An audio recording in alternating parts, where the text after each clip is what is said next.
O primeiro Massacre da Serra Elétrica foi um grande sucesso, por isso é muito estranho a gente parar pra pensar que a continuação só veio 12 anos depois.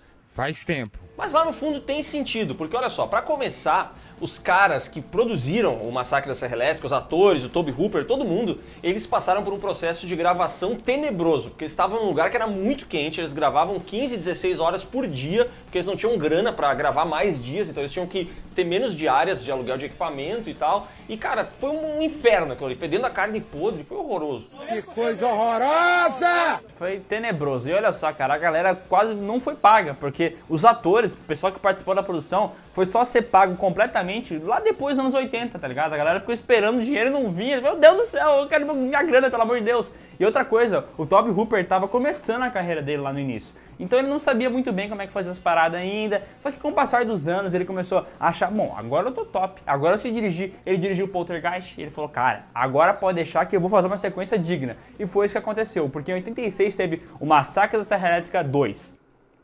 E foi uma sequência digna? Vamos ver, né?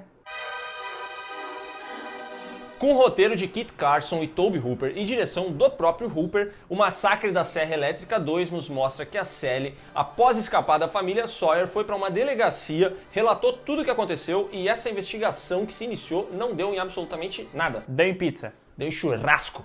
De novo! 13 anos depois, dois jovens entram em contato com uma radialista, eles ligam para uma rádio, começam a fazer umas brincadeirinhas e tal, e enquanto eles conversam com a radialista, a DJ Stretch... Stretch. Gostou desse nome? Amei. Stretch. É por isso que é esse o nome dela. Esse é o teu cosplay de André Marques? Exatamente, ficou bom? Oh. Quando são assassinados por quem? Leatherface, e a morte deles é gravada pela radialista. Exatamente, cara. E esses caras são muito zoeiros, né? Antes de morrer, eles ficam atirando nas placas, eles ficam fazendo piadinha, é uma coisa que dá vontade de se matar. Mas tudo bem, eles realmente morrem. Daí a gente fala, obrigado por ter matado essa gente. Glória a Deus. E a Stretch pega essa fita que possui a gravação da morte e sai correndo pra falar com um tal de Lefty, um cara que é tio da Sally e do Franklin. E, cara, desses 13 anos que passou entre o primeiro filme e o segundo, ele ficou doido. Ele quer encontrar essa família, ele quer acabar com esses malucos. E daí, quando ela chega com a fitinha, primeiro ele reluta e tal, mas ela acaba Não vendo... tem nada a ver, né? Porque ele fica relutando, não quer ouvir a fita. Não sei porquê também. Ninguém quer ajudar ele, apressa alguém pra ajudar, ele não quer ajuda. Que porra é essa? Que porra é essa, marreco? Só que, velho, ele acaba aceitando depois de um tempo e ele ainda pede pra ela colocar essa gravação na rádio. E daí o que acontece? Todo mundo vai ficar ouvindo essa parada e as pessoas vão dar credibilidade, porque eles estão meio considerando esse cara como um maluco. Eles acham que essa família não existe e que ele inventou essa história. Mas ele também é muito do malandro, porque ele tá fazendo isso pra usar a Stretch como isca. E é exatamente o que acontece. Quando ela bota essa fita pra tocar, a família Sawyer fica sabendo da parada e invade a estação de rádio pra capturar ela. Então vai até lá o Leatherface e também vai o novo irmão dele, o Chop Top, que é um carinha que tem uma placa de metal aqui na cabeça e um gancho na mão, e ele fica coçando a placa de metal e tirando uns pedaços de carne e comendo. É de embrulhar o estômago. Cara, esse personagem aqui, ele é pentazarrésimo, mas ele é engraçado pra caramba. Eu gosto das frases que ele fala e tal, eu acho legalzinho.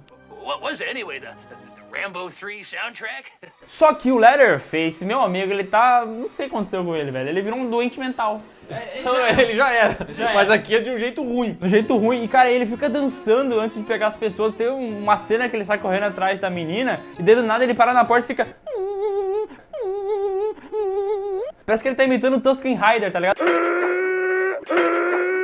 Eu não sei por que ele faz isso. Ele era muito amedrontador no primeiro filme e a grande característica dele era assim, cara, não tem conversa. Chegou, eu mato, entendeu? Mato polícia, se me perturbar demais eu mato também. Agora, ele não mata ninguém, cara. Ele tem aquela parada de filme de terror que irrita, que é quando o assassino chega na frente da vítima e não mata. E ele faz isso, ele fica rebolando, cara. E ele tem um tipo de sentimento, eu não entendi o que ele quis dizer com isso. Ah, é um cara que ele foi meio que controlado pela família dele. Eu saquei essa parte dele ser tipo um doente mental, deles vão lá e se aproveitam dele pra ele fazer o trabalho braçal. É isso que ele quer dizer. Mas, cara, eu queria ver um cara ameaçador. E ele não é ameaçador, a máscara dele tá uma merda nesse filme. Tá muito ruim, tá, cara...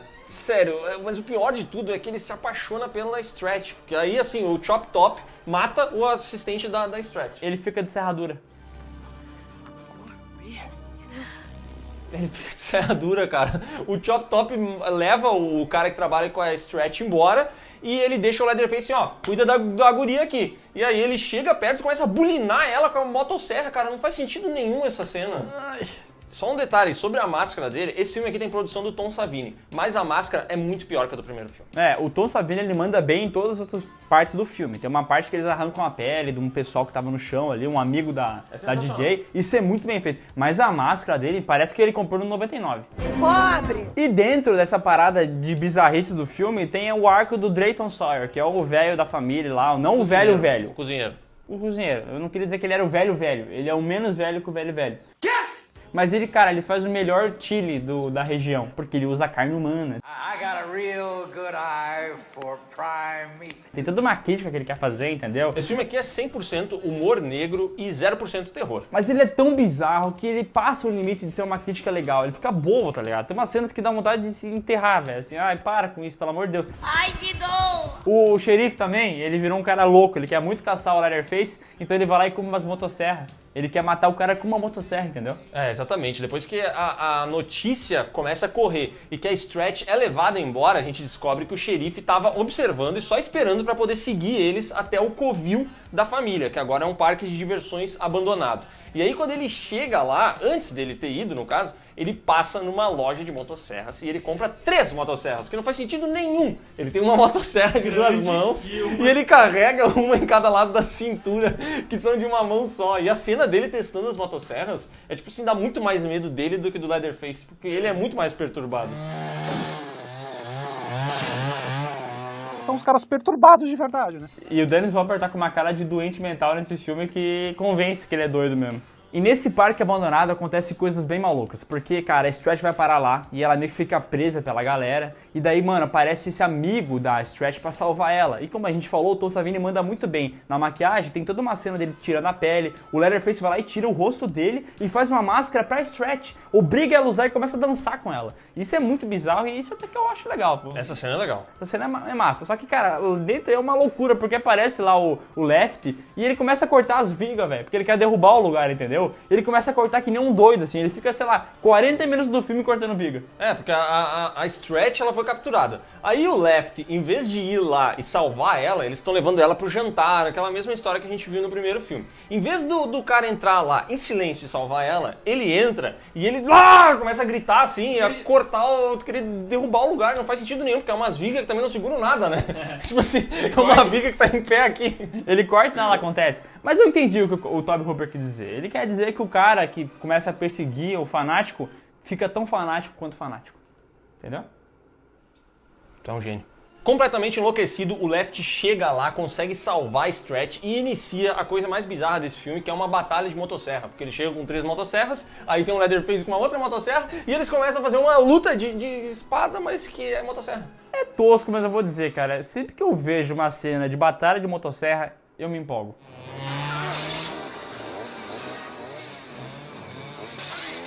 Awesome! Eu não me empolgo com essa cena, então quando o cozinheiro, por acidente, explode uma granada e mata todo mundo, das mortes mais anticlimáticas que eu já vi em filme de terror, que o cara vai, pum, explodiu a granada, pum, todo mundo morreu. Todo mundo morreu! Menos o Chop Top e a Stretch que escapa dali. A garota é perseguida por esse Chop Top e ele tá doidaço. Ele é doidaço da cabeça, ele sai pendurando nas coisas, ela vai subindo uma montanhazinha, ele vem atrás, até que ela chega no topo. E lá ela encontra uma velha mumificada já, que é a velha da família Sawyer, né? E lá tem uma motosserra, velho. E ela pega essa motosserra pra se defender. E ela consegue se defender. E no final, ela sai, vai até a beiradinha lá onde tem uma bela vista, e ela sai dançando com a motosserra.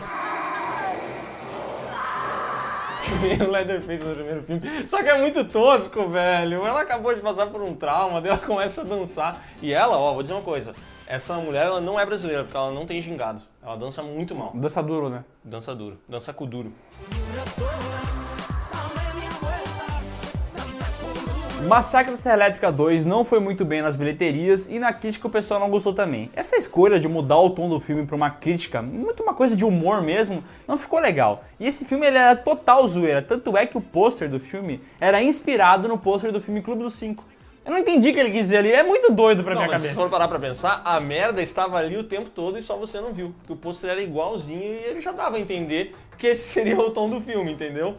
Mas na verdade ninguém esperava isso, porque o primeiro filme foi um grande sucesso. E esse daqui, cara, o Tobe Hooper, ele decidiu que aqui ele ia partir pro humor negro e ia forçar as críticas. Só que a coisa ficou tão escrachada e saiu tanto do que as pessoas conheciam que realmente ficou muito estranho. Tem bastante gente que gosta desse filme, que sente ele como uma parada muito nostálgica, que, sabe? Se você encarar esse filme aqui como uma comédia, é bem possível que você goste dele. É, Eu vi assim, daí eu achei legal. Ele é um filme divertido, assim, mas realmente ele é uma quebra muito grande pro primeiro e ele foi muito prejudicial pra franquia, porque ela podia ter continuado, sabe? E aqui deu essa afundada, mas nada que é ruim e não possa piorar. Então no próximo vídeo dessa saga a gente vai ver que o buraco ele vai ficar bem mais embaixo. Eu vou te fazer um pedido, volta aqui semana que vem, porque, cara, essa saga dá uma escalonada na loucura que você tem que acompanhar, é bizarro.